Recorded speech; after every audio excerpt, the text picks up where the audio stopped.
Assalamualaikum warahmatullahi wabarakatuh. Salam sejahtera untuk kita sekalian. Evaluasi, pandangan, dan rekomendasi Partai Demokrat 1 tahun pemerintahan Presiden Jokowi. Pemerintahan Presiden Jokowi telah genap berusia 1 tahun. Dalam bentangan waktu 1 tahun ini, pemerintah telah berupaya melakukan tugas-tugasnya, termasuk mengelola dan mengatasi berbagai permasalahan yang timbul di negara kita.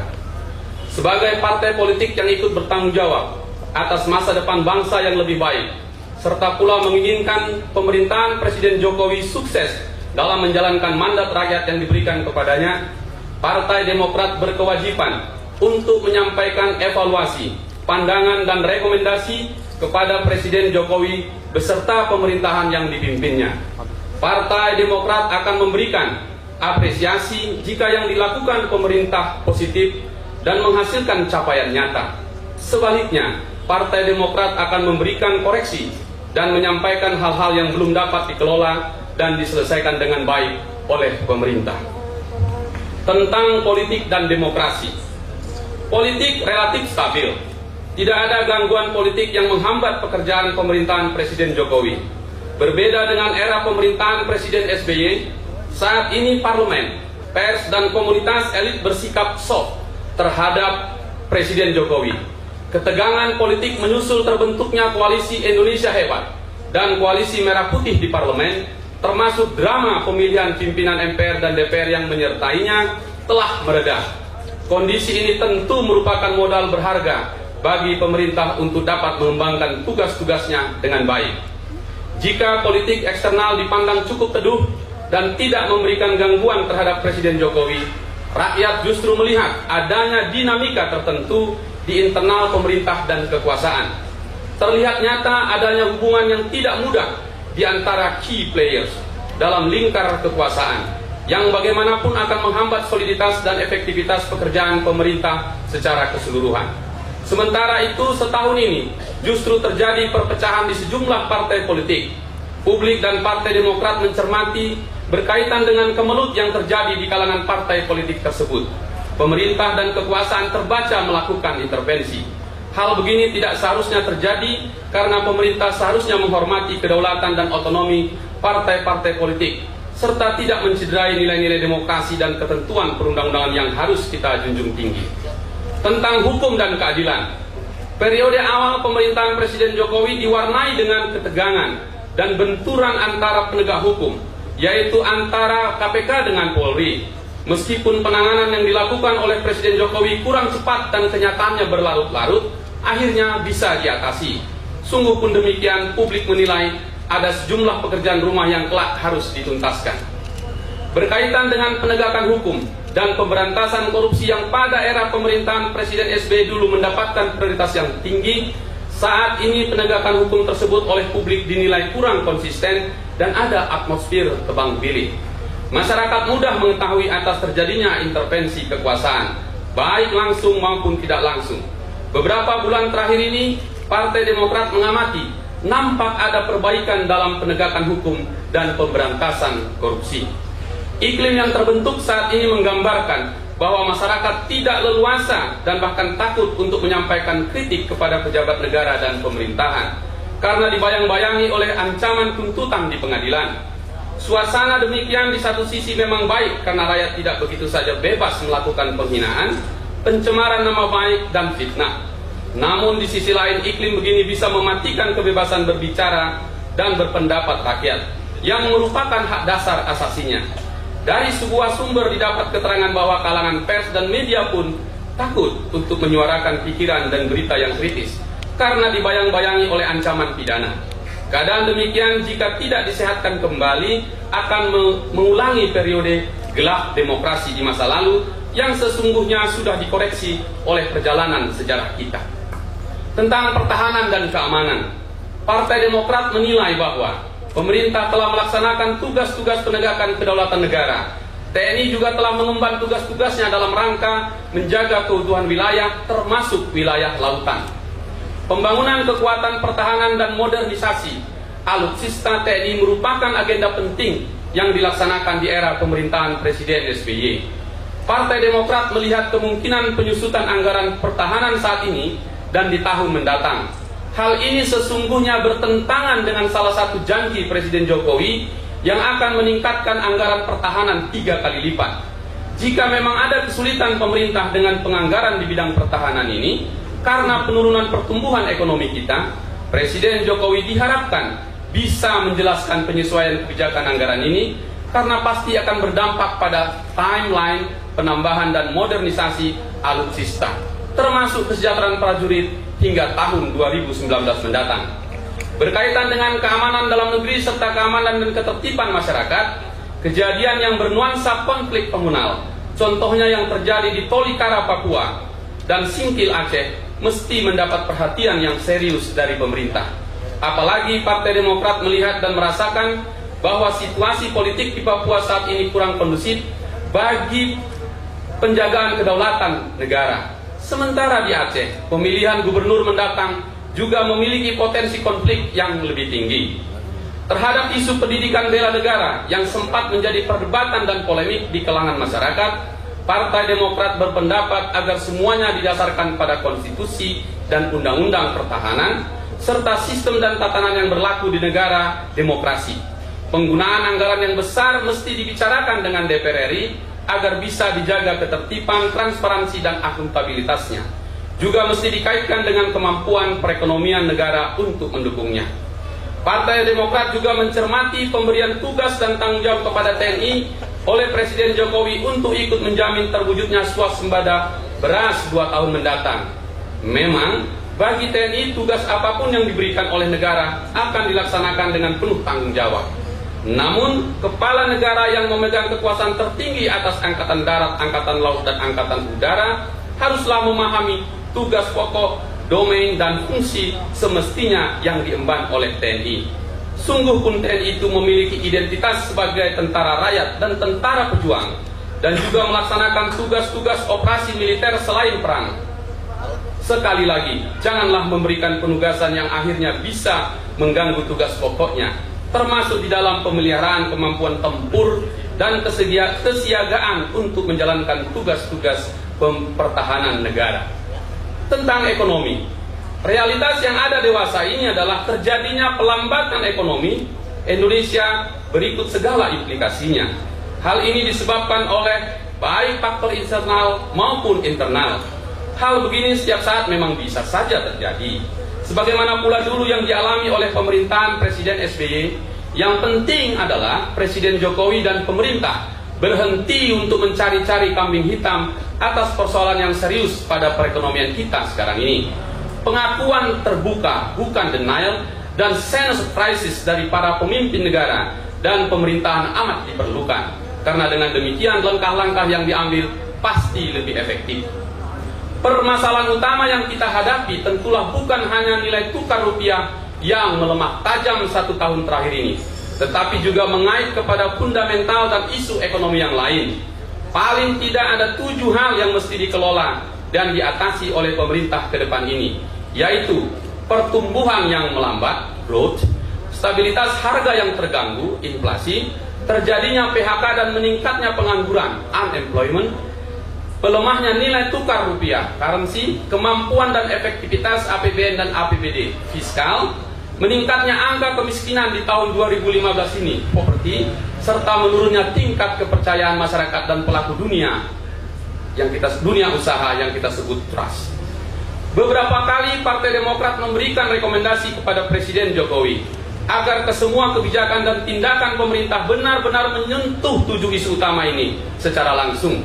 Penjelasan Presiden Jokowi tentang solusi, kebijakan dan tindakan yang akan diambil pemerintah, termasuk paket-paket kebijakan pemerintah dengan catatan semuanya itu sungguh dijalankan, pastilah hasilnya akan nyata.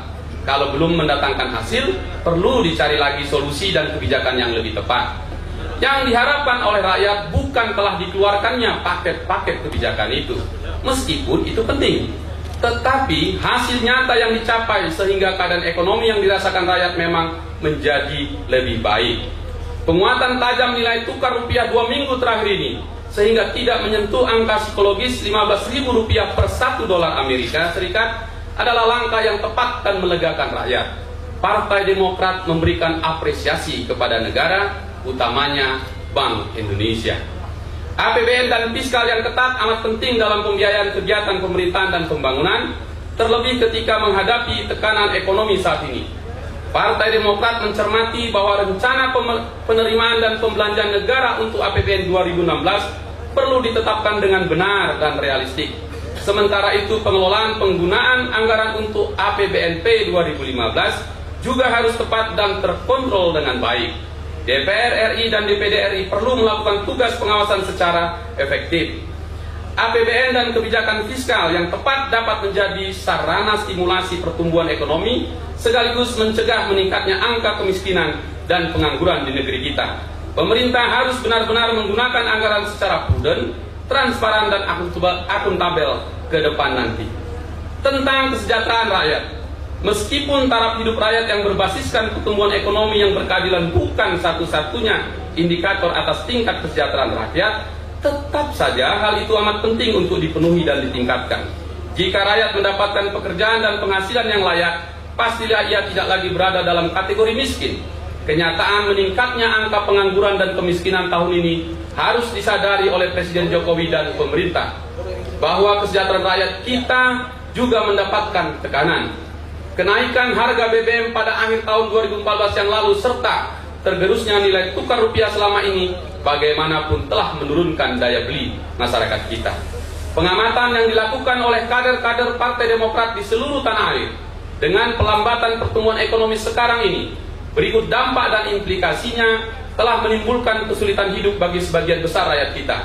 Oleh karena itu, di samping ekonomi mesti dipulihkan kembali, maka bantuan pemerintah terhadap rakyat yang mengalami kesulitan hidup mesti diberikan. Jika program-program penanggulangan kemiskinan yang jumlahnya banyak di era Presiden SBY sebagian telah dikurangi atau bahkan ditiadakan, pemerintah perlu memikirkan program serupa untuk meringankan beban rakyat serta meningkatkan daya belinya, sehingga akhirnya bisa membeli barang dan jasa yang mereka perlukan sehari-hari. Beberapa kali Partai Demokrat mengingatkan pemerintah bahwa dalam APBN kita harus ada perimbangan yang tepat antara porsi anggaran pembangunan infrastruktur fisik dengan anggaran penanggulangan kemiskinan. Adalah benar bahwa infrastruktur amat penting bagi bergeraknya ekonomi kita. Namun tidak semua anggaran harus bersumber dari APBN. Anggaran itu bisa berasal dari BUMN, usaha swasta dalam dan luar negeri, di samping APBN itu sendiri. Di era pemerintahan Presiden SBY, keterpaduan dana pembangunan infrastruktur ini telah diatur dalam MP3EI.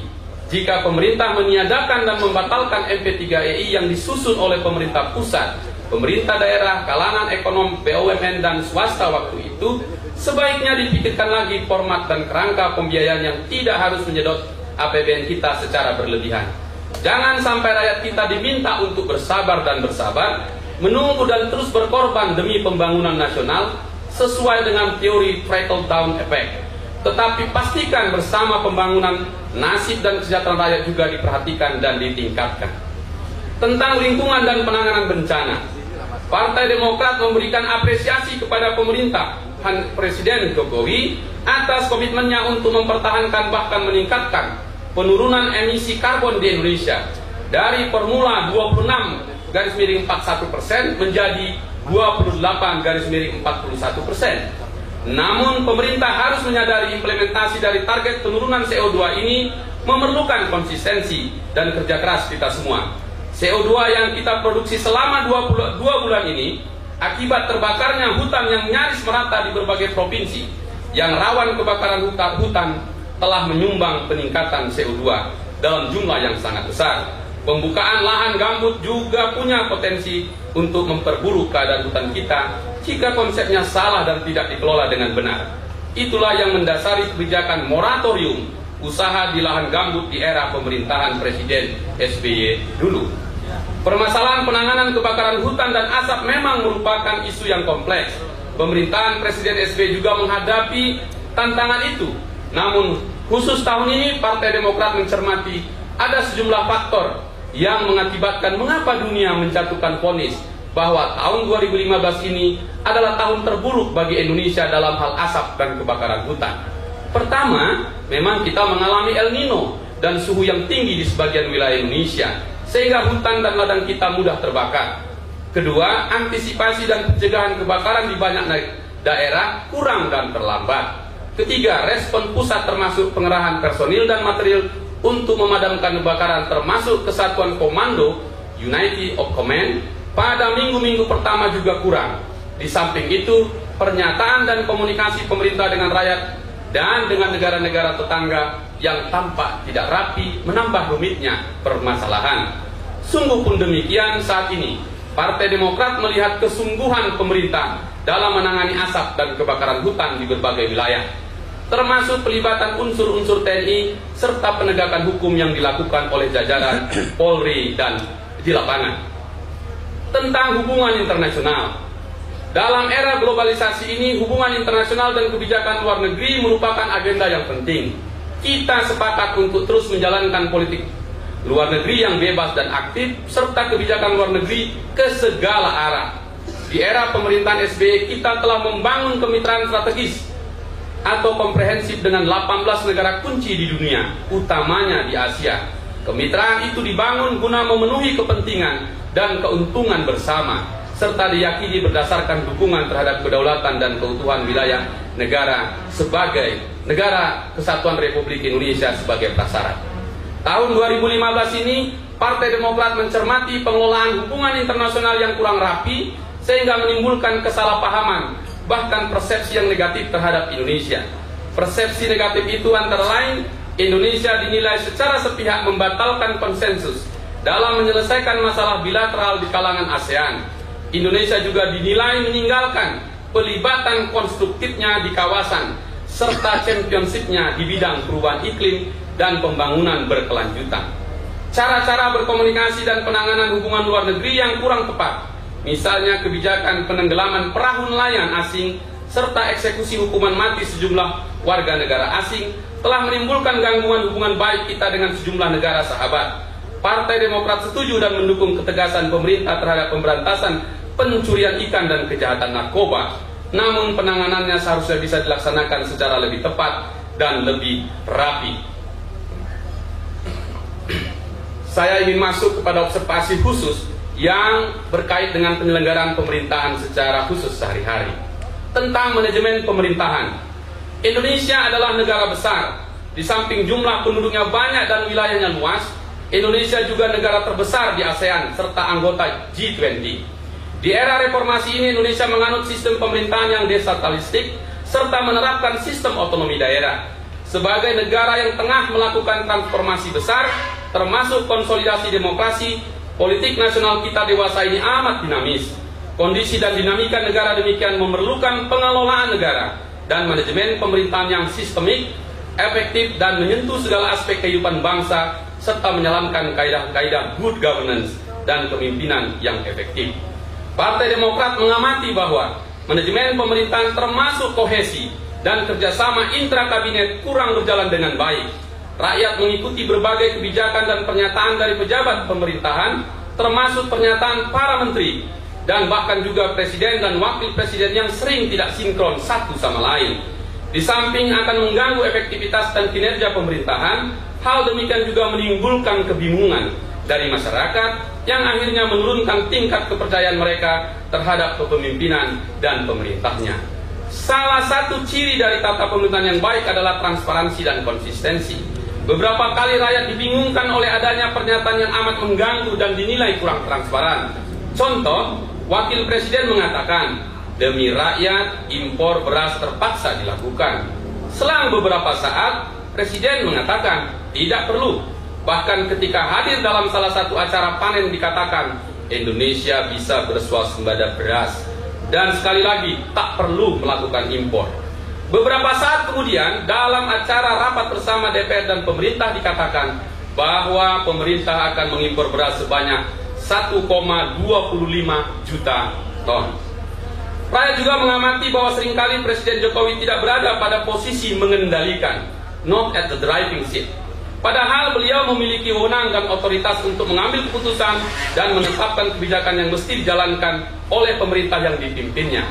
Konflik horizontal dan benturan pernyataan antar menteri di depan publik terkesan dibiarkan, sehingga menurunkan wibawa pemerintahan secara keseluruhan. Atmosfer dan situasi internal kekuasaan utamanya di jajaran kabinet seperti ini amat berbahaya jika suatu saat pemerintah dihadapkan pada keadaan krisis yang memerlukan kohesi dan pengambilan keputusan yang cepat dan tepat. Karenanya Partai Demokrat berharap Presiden Jokowi bisa memperbaiki manajemen pemerintahan yang dipimpinnya sehingga kinerja kabinet bisa lebih ditingkatkan di masa yang akan datang. Hubungan pusat dan daerah ini juga penting. Suksesnya penyelenggaraan pemerintahan umum dan pembangunan amat ditentukan oleh sinergi, koordinasi dan sinkronisasi antara pejabat pemerintahan, baik secara horizontal maupun vertikal. Pembangunan sektoral yang dikelola oleh menteri sama pentingnya dengan pembangunan regional yang dipimpin oleh para gubernur. Di sini diperlukan mekanisme hubungan yang sehat dan saling percaya antar pejabat pemerintahan, termasuk antara pemerintah pusat dan pemerintah daerah. Partai Demokrat mendapatkan keterangan bahwa kunjungan dan kehadiran Presiden dan para menteri di daerah kurang diinformasikan dan dibicarakan terlebih dahulu dengan para kepala daerah. Jika tujuannya ingin melakukan pendadakan atau surprise sebagai bentuk dari pengecekan dan pengawasan, tentu hal begini bisa dibenarkan. Namun jika itu menjadi pola dan semacam kebijakan yang baku, bisa mengganggu keharmonisan hubungan antara pemerintah pusat dengan pemerintah daerah. Ingat, selalu ada ekses dan dampak negatif dari sistem desentralisasi dan otonomi daerah bagi sebuah negara kesatuan. Oleh karena itu, jangan ditambah lagi dengan ketidakmesraan atau ketidakmulusan hubungan antara menteri dengan gubernur yang menjalankan pemerintahan dan roda pembangunan di daerah. Sungguh pun demikian, Partai Demokrat mencermati mulai ada perbaikan menyangkut hubungan pusat dan daerah ini dan berharap hal begini terus dilanjutkan. Tentang implementasi dan janji-janji Presiden Jokowi, saya kira ini penting yang kita tunggu-tunggu. Sejarah mencatat bahwa Presiden Jokowi baik sewaktu masih berkampanye dalam rangkaian pemilihan umum presiden tahun 2014 maupun setelah menjadi presiden, banyak sekali mengeluarkan janji. Dari sumber-sumber resmi dan dari yang telah diterbitkan oleh media massa kita, Presiden Jokowi telah menyampaikan sekitar 100 janji. Sangat bisa janji-janji Capres Jokowi itulah yang meningkatkan elektabilitas beliau hingga terpilih menjadi Presiden Indonesia dalam Pilpres 2014 yang lalu. Partai Demokrat memahami bahwa amat wajar seorang capres mengeluarkan janji dalam kaitan visi dan misi yang disampaikan pada saat kampanye pemilu. Setelah dicermati, sebagian janji Presiden Jokowi itu masuk akal, namun sebagian janji lain hampir pasti sulit untuk dipenuhi. Sebagian janji bisa segera diimplementasikan, sementara sebagian lain masih harus ditunggu hasilnya hingga akhir tahun 2019 mendatang. Saat ini tentu tidak fair jika kita mengatakan Presiden Jokowi tidak bisa memenuhi janji-janjinya, karena memang baru 1 tahun pemerintah. Namun Partai Demokrat mengingatkan sebagian janji Presiden Jokowi amat berat untuk dipenuhi. Karenanya harus sungguh diupayakan mulai sekarang ini agar pada saatnya dapat dibuktikan. Secara moral dan politik akan sulit bagi Presiden Jokowi nantinya jika terlalu banyak janji yang tidak bisa ditepati, karena akan melukai hati rakyat yang memberikan mandat kepada beliau. Karenanya dengan niat baik agar pada saatnya Presiden Jokowi bisa memenuhi janji-janji yang telah disampaikan kepada rakyat, berikut ini akan Partai Demokrat ingatkan janji-janji yang harus sungguh diikhtiarkan pemenuhannya. Janji-janji Presiden Jokowi yang memerlukan perhatian dan upaya serius antara lain: 1. Pertumbuhan ekonomi 7%. Rakyat miskin dapat 1 juta rupiah sebulan. 3. Meningkatkan anggaran pertahanan 3 kali lipat. 4. Meningkatkan anggaran KPK 10 kali lipat. 5. Menambah ribuan jumlah penyidik KPK. 6. Partai politik dibiayai oleh APBN dan APBD. 7. Menyelesaikan asap Riau. 8. Menurunkan harga-harga sembako. 9. Perangkat desa menjadi PNS. 10. 15 juta lapangan kerja baru. 11. Membeli kembali Indosat. 12. Menjadikan TNI terkuat se-Asia. 13. Menempatkan Polri dalam Kementerian Negara. 14. Menghentikan impor daging. 15. Membuka 3 juta hektar lahan baru. 16. Memberi berapapun anggaran pendidikan yang dibutuhkan. 17. Mendikbud berasal dari PGRI. 18. Tidak akan menghapus subsidi BBM. 19. Tol laut Aceh Papua. 20. Membesarkan Pertamina, mengalahkan Petronas. Partai Demokrat ingat betapa tidak mudahnya pemerintahan Presiden SBY dulu menghadapi berbagai tantangan dan permasalahan, sehingga harus hemat dan hati-hati dalam berjanji. Karena janji-janji tersebut sudah diucapkan kepada rakyat Indonesia, pada saatnya nanti Presiden Jokowi mesti menjelaskan jika ternyata janji-janji itu tidak bisa dipenuhi, beserta mengapa janji tersebut meleset untuk diwujudkan. Saudara-saudara sekalian, tantangan ke depan pemerintahan Jokowi 2015-2016, baik bagaimana cara mengatasi persoalan ekonomi, bagaimana menjamin pilkada serentak 2015 aman, tertib, dan demokratis, serta mengelola gejolak sosial menjadi penting diperhatikan oleh pemerintahan ini. Konklusi dan rekomendasi. Setahun pemerintahan Presiden Jokowi ini menunjukkan dua hal. Pertama, ada sejumlah capaian dan tindakan nyata yang diambil oleh pemerintah. Kedua, berbagai persoalan tidak dikelola dengan baik oleh pemerintah dan bahkan menyisakan sejumlah persoalan yang lain. Observasi Partai Demokrat, hal-hal yang tidak atau belum ditangani dengan baik oleh pemerintah jumlahnya jauh lebih banyak daripada yang berhasil ditangani. Hal-hal menonjol berkaitan dengan apa yang terjadi selama 1 tahun pemerintahan Presiden Jokowi, serta sebaiknya pemerintah mesti berbuat apa dapat dirangkum di bawah ini. 1. Pemerintah perlu menghormati kedaulatan partai-partai politik serta mencegah berbagai bentuk intervensi yang tidak semestinya. Nilai-nilai demokrasi perlu juga ditegakkan, misalnya kebebasan menyatakan pendapat baik pada tingkat publik maupun media massa. 2. Penegakan hukum dan pemberantasan korupsi mesti dilaksanakan secara serius, tegas, konsisten, dan tidak tebang pilih. Rakyat mesti dibebaskan dari rasa ketakutan dan kepasrahan kalau-kalau menjadi korban dari ketidakadilan dalam penegakan hukum. Kekuatan pertahanan mesti terus ditingkatkan, sementara TNI mesti mendapatkan tugas negara yang sesuai dengan fungsi dan tugas pokoknya. Keamanan dalam negeri serta juga keamanan dan ketertiban masyarakat perlu terus dipelihara, dan benih-benih konflik komunal yang sempat terjadi di Papua dan Aceh harus mendapatkan perhatian yang serius. 4. Ekonomi kita belum pulih dari pelambatan pertumbuhan yang berdampak langsung kepada kehidupan masyarakat luas. Pemerintah tidak boleh berhenti berupaya untuk mengambil tindakan yang efektif hingga semua fundamental ekonomi dapat diperkuat kembali dan rakyat bisa dibebaskan dari kesulitan hidup yang timbul akibat tekanan ekonomi 1 tahun terakhir ini. 5. Jika ekonomi memburuk, maka rakyat golongan ekonomi lemahlah yang paling menderita. Pemerintah perlu memberikan bantuan yang nyata agar daya beli rakyat dapat ditingkatkan kembali dan mereka bisa mencukupi kebutuhan sehari-harinya.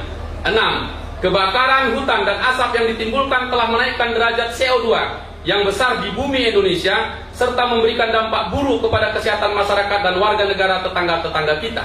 Upaya mengatasi kebakaran hutan dan asap ini harus menjadi prioritas dan perlu ditingkatkan intensitas dan efektivitas penanganannya. 7. Dalam upaya menegakkan kedaulatan dan sistem nasional kita, karena komunikasi dan penanganannya yang tidak rapi, telah terjadi gangguan hubungan baik kita dengan sejumlah negara sahabat. Kedepan perlu dilakukan perbaikan hubungan yang terganggu ini, seraya memperbaiki cara-cara kita berdiplomasi dan menjamin hubungan dengan negara-negara sahabat. Hal-hal yang amat serius adalah yang berkaitan dengan janji-janji Presiden Jokowi yang jumlahnya amat banyak dan banyak pula pemenuhannya amat sulit untuk dilakukan. Satu-satunya cara ke depan ini, Presiden Jokowi beserta pemerintahan yang dipimpinnya harus berupaya sekuat tenaga untuk memenuhi semua janji itu. Jika pada saatnya tak mungkin lagi diwujudkan, Presiden Jokowi harus mengatakan hal itu tidak mungkin diwujudkan disertai alasan apa yang menyebabkannya. Partai Demokrat meyakini sekaligus berharap Presiden Jokowi beserta pemerintah bisa memetik pelajaran dari apa yang dilakukan selama 1 tahun ini. Hal-hal yang positif bisa dilanjutkan, sedangkan hal-hal yang benar-benar salah harus diakui dan yang penting diperbaiki. Rekomendasi. Ada 3 rekomendasi Partai Demokrat. Pertama, pemerintah, utamanya jajaran kabinet kerja, harus lebih kompak lagi, sehingga mampu bekerja secara efektif dan sinergis. Jika pemerintah bisa memetik pelajaran pada tahun pertama ini, tahun-tahun mendatang akan dapat meningkatkan kinerja dan capaiannya. Rekomendasi kedua, ke depan Presiden Jokowi dan para menteri harus lebih fokus dan mampu memilih prioritas dan agenda yang harus diutamakan, terutama yang berkaitan dengan upaya pemulihan ekonomi nasional kita. Ketiga, Presiden Jokowi disarankan untuk mengurangi memberikan janji-janji yang baru apalagi yang tidak mungkin ditepati. Sementara kesemua janji yang telah disampaikan kepada rakyat harus benar-benar diupayakan perwujudannya. Penutup, demikianlah evaluasi, pandangan, dan rekomendasi Partai Demokrat atas 1 tahun pemerintahan Presiden Jokowi. Mudah-mudahan yang disampaikan Partai Demokrat ini berguna bagi Presiden Jokowi beserta pemerintahan yang dipimpinnya, agar bisa lebih berhasil mengembangkan tugas negara pemerintahan di tahun-tahun mendatang. Wisma Proklamasi 41, Jakarta, 22 Oktober 2015, DPP Partai Demokrat, Profesor Dr. H. Susilo Bambang Yudhoyono, Ketua Umum, Dr. Hinca IP Panjaitan 13, Sekretaris Jenderal. Terima kasih dan selamat malam.